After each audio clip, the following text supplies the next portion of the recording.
देखो, जब आप पीजीटी जैसे एग्जाम की तैयारी करते हैं तो एक तो ये है कि आपने पूरे सिलेबस को अच्छे से पढ़ लिया, यानी कि जो भी टॉपिक आपको पढ़ने हैं, जो भी आपका पाठ्यक्रम है वो आपने अच्छे से पढ़ लिया।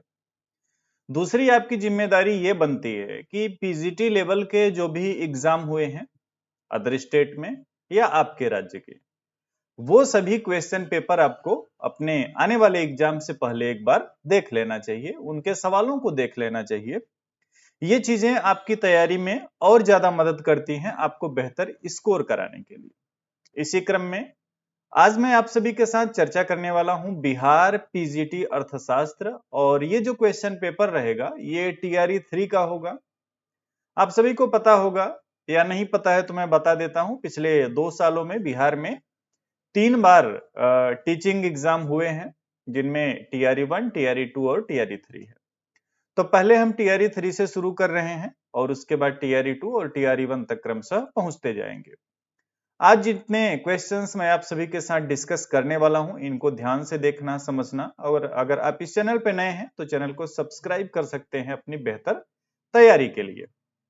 चलिए अब आज के क्लास को शुरू करते हैं। और बिहार का जो एग्जाम होता है, आप अन्य राज्य की परीक्षाओं के प्रश्न पत्रों को देखेंगे और बिहार को देखेंगे, दोनों में एक बड़ा रोचक अंतर दिखाई पड़ता है। अभी आपको क्वेश्चन पेपर दिखाऊंगा ना, तब चीजों को आप समझ पाएंगे।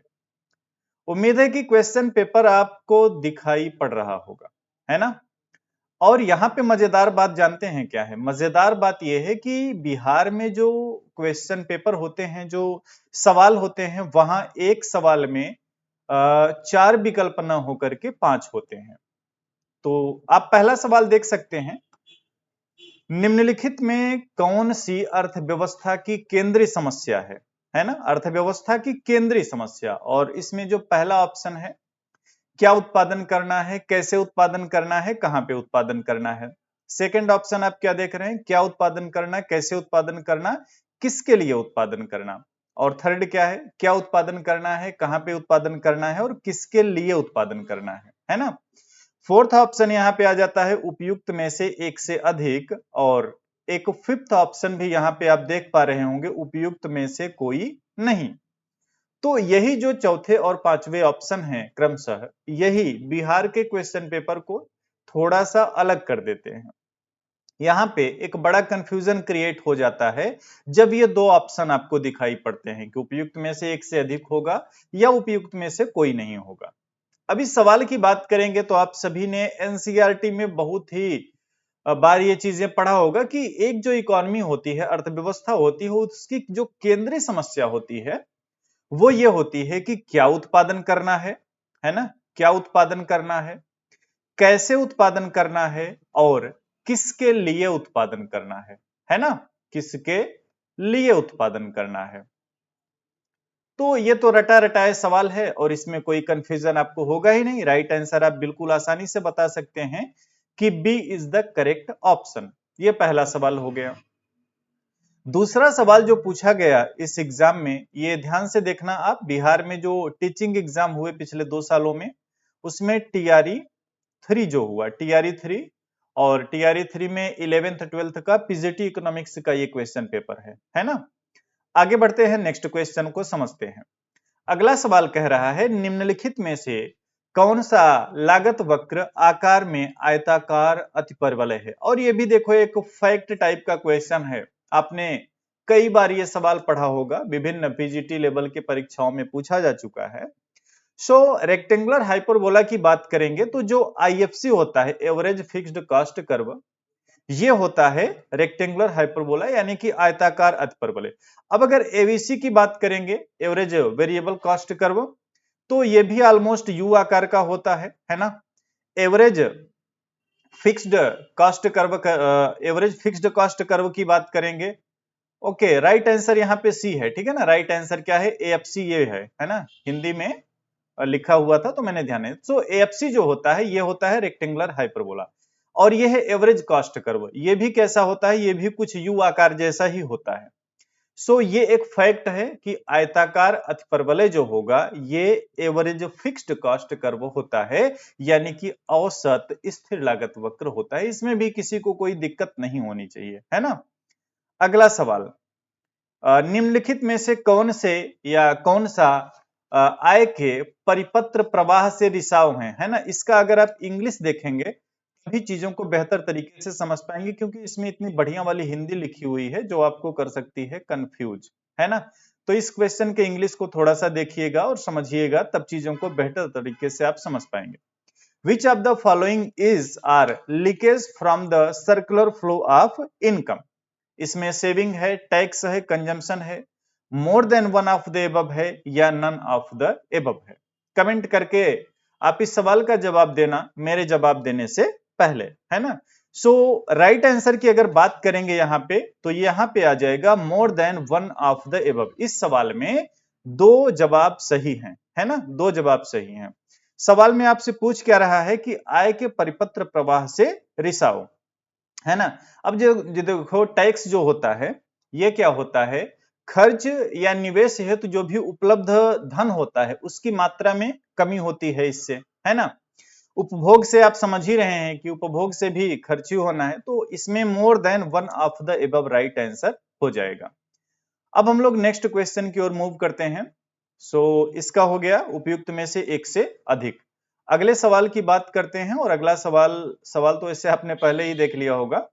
निम्नलिखित में से कौन सी मान्यताएं रोजगार के क्लासिकल सिद्धांत की हैं? Classical theory of income and employment जब आप माइक्रो इकोनॉमिक्स पढ़ते हैं तो वहां पे शुरुआत में ही आप पढ़ते हैं, लेकिन शुरुआत में अगर आप सेके बाजार को नियम को पढ़े होंगे तो आपको इससे मिलता जुलता एक स्टेटमेंट याद आ रहा होगा, जिसमें जेबी से ने क्या बोला था, supply creates its own demand, यानी कि पूर्ति अपनी मांग का सृजन स्वयं करती है। अब यहाँ पे क्या लिखा, मांग अपनी आपूर्ति स्वयं बना, ये तो गलत हो गया, है ना। अर्थव्यवस्था में हमेशा पूर्ण रोजगार होता है, बिल्कुल सही बात है। क्लासिकल का ये मानना ही था कि अर्थव्यवस्था में हमेशा पूर्ण रोजगार वाली स्थिति पाई जाती है, तो ये तो सही हो जाएगा। कीमतें और मजदूरी दरें आसानी से बदलती नहीं है, ये गलत है। क्लासिकल का मानना था कि कीमतों, एसी पिगू के बारे में आपने सुना होगा, और पिगू ने बोला था कि कीमतें या मजदूरी दर की उन्होंने बात किया, बोला हम इसको जो है अपने हिसाब से एडजस्ट कर सकते हैं, मजदूरी दर कम करके अधिक मजदूरों को काम पे लगा सकते हैं।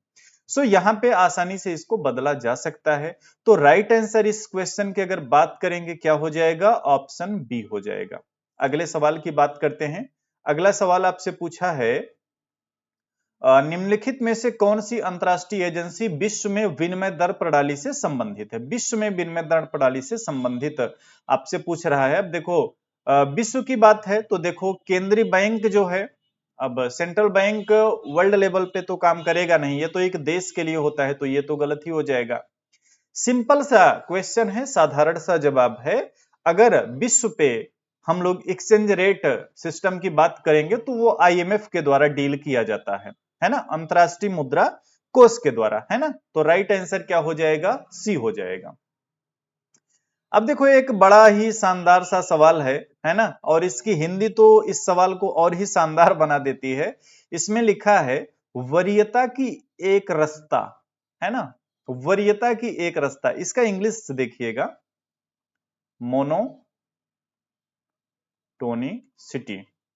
मोनोटोनिसिटी ऑफ प्रेफरेंसेस, तो ये इसका इंग्लिश हुआ, है ना। अब इसका मतलब क्या है, इसका मतलब पूछा है ना। ये जो सिद्धांत है मोनोटोनिसिटी ऑफ प्रेफरेंसेस, ये बताता है कि एक जो विवेकशील उपभोक्ता होगा, एक जो विवेकशील उपभोक्ता होगा वो सदैव हायर लेवल ऑफ कंजम्पशन में क्या होगा, अपने को संतुष्ट पाएगा। यानी हायर लेवल ऑफ कंजम्पशन पे कंज्यूमर जो है खुद को संतुष्ट समझेगा, खुद को संतुष्टि के स्तर पे मानेगा। इसमें जो राइट आंसर की अगर बात करेंगे तो इसमें इंडिफरेंस कर्व जो होता है वो डाउनवर्ड स्लोपिंग होता है, यानी कि उदासीनता वक्र नीचे की ओर झुका हुआ होता है। तो राइट आंसर यहां पे हो जाएगा ए, ठीक है। देखो बिहार में जो सवाल पूछे गए ना, वो सवाल काफी ठीक ठाक थे, मतलब बिल्कुल वन लाइनर नहीं थे, घुमाने वाले थे, है ना।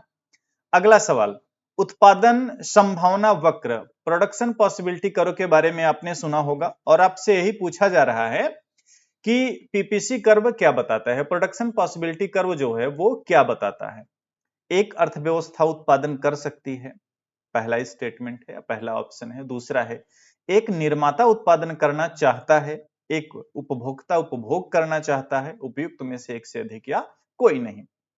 प्रोडक्शन पॉसिबिलिटी कर्व यह बताता है कि एक उत्पादनकर्ता के पास जो भी इनपुट्स हैं, जो भी इनपुट्स वो लगा सकता है, उसके माध्यम से, उसकी सहायता से, उसकी मदद से वो कितना उत्पादन कर सकता है। वहीं अगर इकोनॉमी की बात करेंगे तो इकोनॉमी के लिए प्रोडक्शन पॉसिबिलिटी कर्व क्या बताएगा कि एक अर्थव्यवस्था कितना उत्पादन कर सकती है। सो राइट आंसर क्या हो जाएगा? ए हो जाएगा। ठीक है, नेक्स्ट क्वेश्चन की बात करेंगे और अगला क्वेश्चन आपका रिलेटेड है इन्फ्लेशन से। देखो इन्फ्लेशन से सवाल अक्सर आपसे पूछे जाते हैं, तो इन्फ्लेशन वगैरह को बढ़िया से जो है पढ़ के समझ के आपको अपनी तैयारी को रखना है। अब इसमें एक स्टेटमेंट है, यदि बहुत अधिक धन बहुत कम वस्तुओं के लिए हो तो परिणामी मुद्रास्फीति को क्या कहा जाएगा। इसका मतलब यह है, यदि बहुत अधिक धन बहुत कम वस्तु, यानी कि मनी सप्लाई जो है वो यहां पे ज्यादा है, बहुत अधिक धन बहुत कम वस्तुओं के लिए, ठीक है ना, मनी सप्लाई ज्यादा हो गई है इकोनॉमी में। ऐसी स्थिति में जो वस्तुएं हैं, सेवाएं हैं, उनके लिए हम ज्यादा पैसा चुकाने के लिए तैयार हैं, है ना। तो ये कौन सी इन्फ्लेशन की स्थिति होती है? ये होती है डिमांड पुल इन्फ्लेशन, यानी कि मांग जनित मुद्रास्फीति, डिमांड पुल इन्फ्लेशन। ठीक है, अगला सवाल आपसे पूछा गया है मॉनेटरी पॉलिसी से, और इसमें आपको बताना है कि मॉनेटरी पॉलिसी का जो प्राथमिक उद्देश्य होता है वो क्या होता है। यह भी आपको बिल्कुल रटा रटाया सवाल होगा कि मूल्य स्थिरता को प्राप्त करना, है ना, प्राइस स्टेबिलिटी, मूल्य, अर्थव्यवस्था में मूल्य स्थिरता को प्राप्त करना, यह मौद्रिक नीति का क्या होता है? प्राथमिक उद्देश्य होता है ना। तो जब भी आप पीजीटी की तैयारी करो, आपको कोई भी पीजीटी देना हो, यूपी पीजीटी देना हो, बिहार पीजीटी देना हो, मध्य प्रदेश का वर्ग 1 देना हो, जो भी जिसको एमपी पीजीटी आप कह सकते हो, उत्तराखंड पीजीटी देना हो, किसी भी राज्य का अगर आप पीजीटी देना चाहते हो, ईएमआरएस पीजीटी देना हो, केवीएस देना हो, एनवीएस देना हो, आप पीजीटी लेवल के क्वेश्चंस को तैयार करिए। अगर आपके पास क्वेश्चन पेपर नहीं है डिफरेंट डिफरेंट एग्जाम के, तो आप इकोनॉमिक्स प्रिपरेशन मोबाइल एप्लीकेशन, जिसका कि लिंक इस वीडियो के डिस्क्रिप्शन में है, एप्लीकेशन में जाकर के फ्री में क्वेश्चन पेपर को डाउनलोड करके क्वेश्चंस को सॉल्व करिए और अपनी तैयारी को बेहतर बनाइए। तो यह हो गया मॉनेटरी पॉलिसी का प्राथमिक उद्देश्य। अगला है सार्वजनिक वस्तुओं की विशेषताएं हैं, है ना। देखो 4-5 प्रकार की वस्तुओं की जानकारी आपके पास होनी चाहिए, है ना।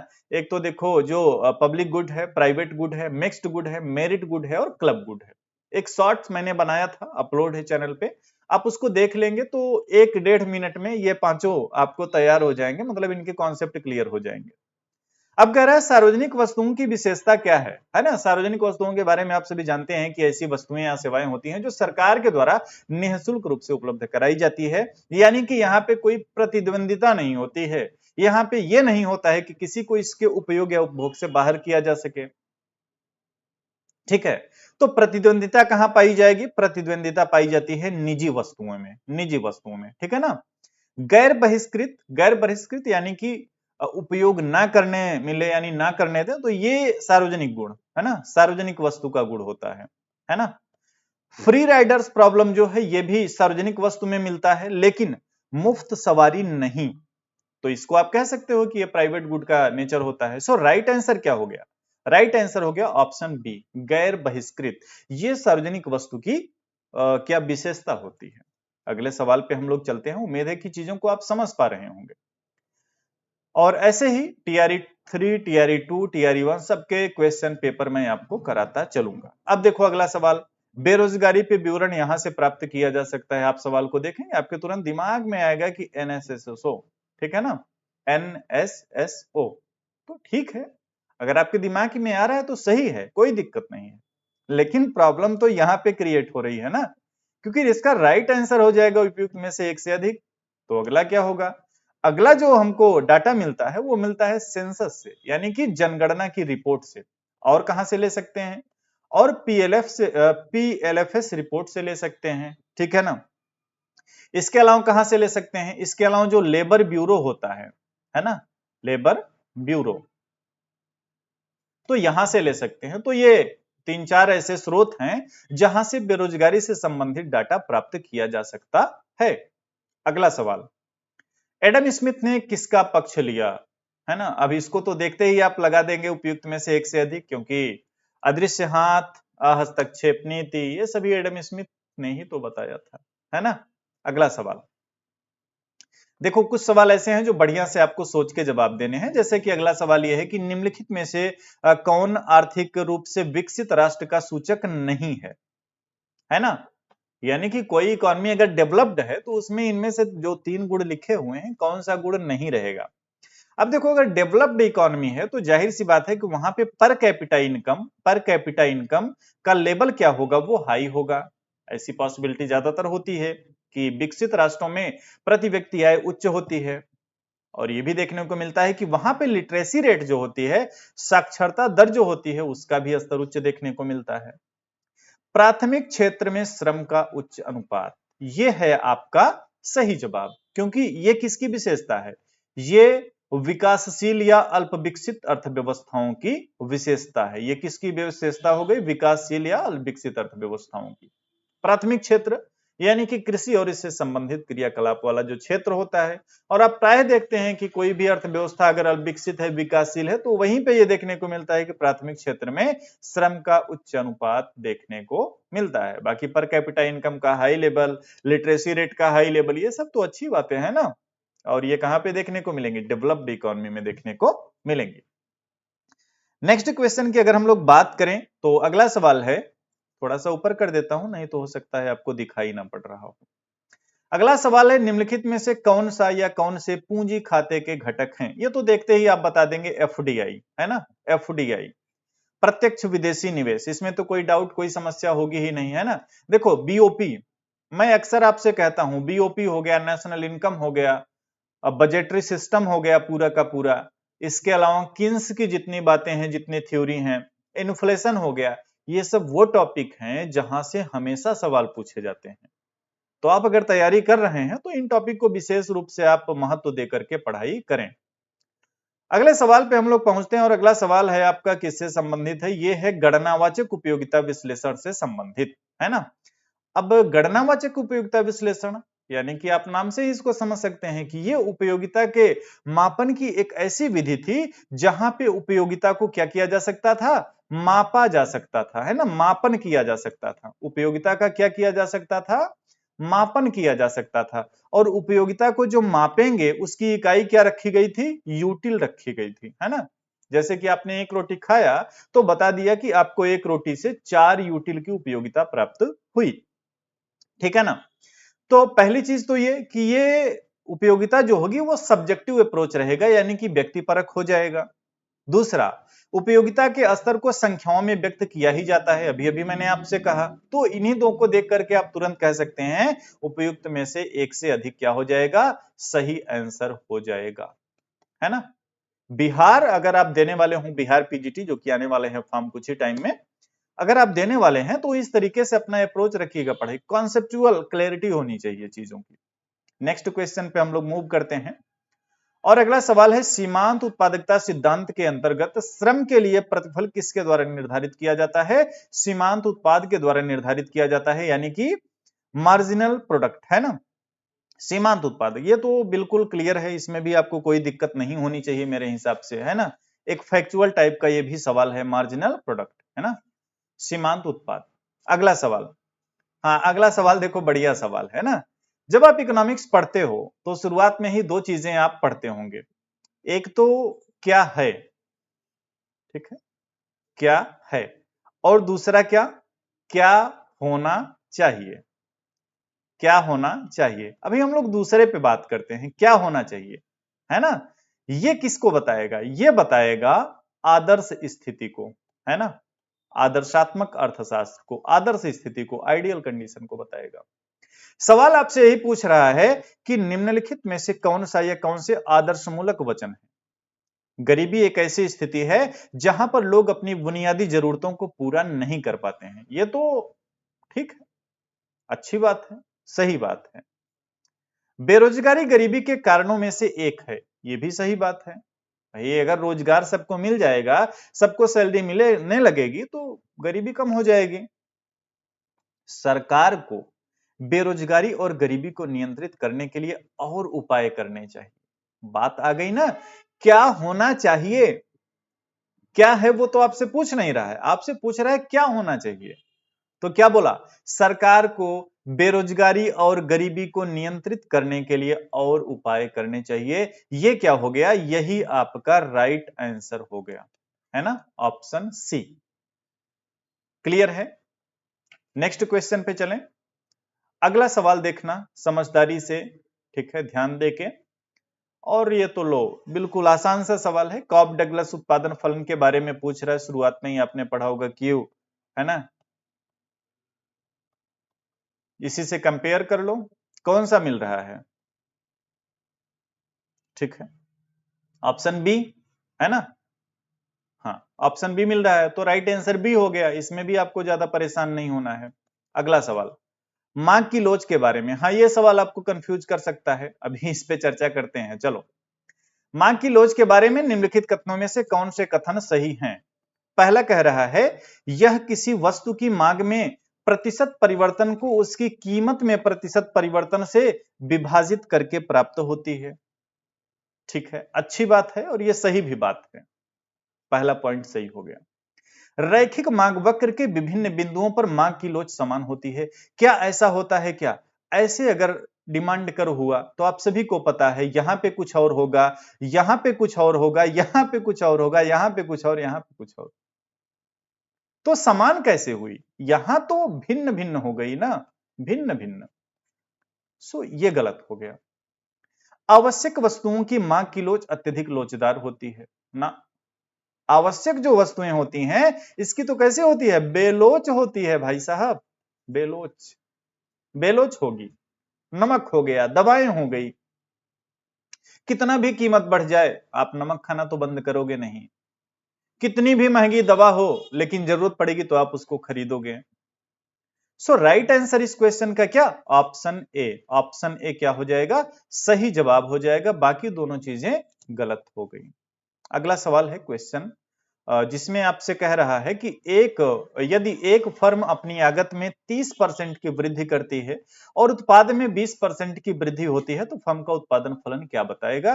देखो, तीन स्थितियां होती हैं। आपने जितना लगाया उतना पाया, पैमाने के स्थिर प्रतिफल। आपने जितना लगाया उससे अधिक पाया, पैमाने के वर्धमान प्रतिफल। आपने जितना लगाया उससे कम पाया, पैमाने के ह्रासमान प्रतिफल यानी कि घटते प्रतिफल। तो क्या हो जाएगा राइट आंसर? है ना, पैमाने के घटते प्रतिफल, है ना। देखते ही ये चीजें तो देखो बहुत बेसिक सी हैं, कॉमन सी हैं। तो ये हो गया। नेक्स्ट क्वेश्चन पे चलते हैं और अगला सवाल आपसे क्या पूछ रहा है? प्रतिशतता एक संख्या को, आसान है, 100 भागों में बांटेगी भाई। तो देखते ही कर सकते हैं, 100 बराबर भाग, है ना।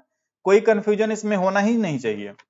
अगला सवाल, अंक गणितीय माध्य n मानों के एक सेट के विचलन का बीजगणितीय योग्य। अब इसको देखो, थोड़ा सा जब आप कैलकुलेट करके निकालोगे तो राइट आंसर इसका 0 आ जाएगा। आप निकाल के देख लेना, अर्थमेटिकल मीन का फॉर्मूला लगा देना। अगला क्वेश्चन, कोनेदार मार्ग वक्र, है ना, ये आपसे पूछ रहा है ना, विंकुचित मार्ग वक्र। विंकुचित मार्ग वक्र, है ना, विंकुचित मार्ग वक्र किसने? विंकुचित मार्ग वक्र पॉल एम स्वीजी। और किस मार्केट की बात की जा रही है? ओलिगोपोली यानी कि अल्पाधिकार। राइट आंसर क्या हो गया? बी, 93 का बी, ओलिगोपोली हो गया। ठीक है ना। तो यहां तक क्वेश्चन हम लोगों ने देख लिया। अब देखो, ये पेपर में आपका टोटल जो है 80 क्वेश्चन है, 80 एमसीक्यू क्वेश्चंस हैं इकोनॉमिक्स के। और हम लोग इसको 3 पार्ट में डिवाइड करके सॉल्व करेंगे। सो ये पहला पार्ट था। अगर आपको अच्छा लगता है तो एक बार आप कमेंट करके बताएंगे। वीडियो को अपने दोस्तों तक जरूर शेयर कर देना, ठीक है ना। और अगर मुझे लगेगा कि हाँ, आप लोगों को ये वीडियोज अच्छी लग रही हैं, आपके लिए हेल्पफुल हैं, आपको पसंद आ रही हैं, तो हम इस सीरीज को कंटिन्यू रखेंगे। और ये फर्स्ट पार्ट था। अगले 2 पार्ट में टीआरई 3 को कंप्लीट करेंगे, उसके बाद 3 पार्ट में टीआरई 2 को, और उसके बाद 3 पार्ट में टीआरई 1 को। इस तरीके से जब आपका टीआरई 4 का एग्जाम होना होगा, अगर आप इकोनॉमिक्स सब्जेक्ट से बिहार में पीजीटी देने वाले होंगे, तो ये तीनों के तीनों क्वेश्चन पेपर जो अब तक हो चुके हैं, आपके सामने इनका सोल्यूशन रहेगा। आप चीजों को समझ पाए रहेंगे, क्वेश्चन के नेचर को, एग्जाम के पैटर्न को, प्रिपरेशन के स्ट्रेटजी को, तो आपको कहीं ना कहीं अच्छी मदद मिलेगी, है ना। इसके अलावा अगर आप अन्य राज्य में पीजीटी एग्जाम देने वाले हैं तो भी आपको ये सेशन उतने ही यूजफुल और लाभदायक रहेंगे, है ना। यूजफुल और लाभदायक एक ही चीज है ना, दोनों रहेंगे एक साथ।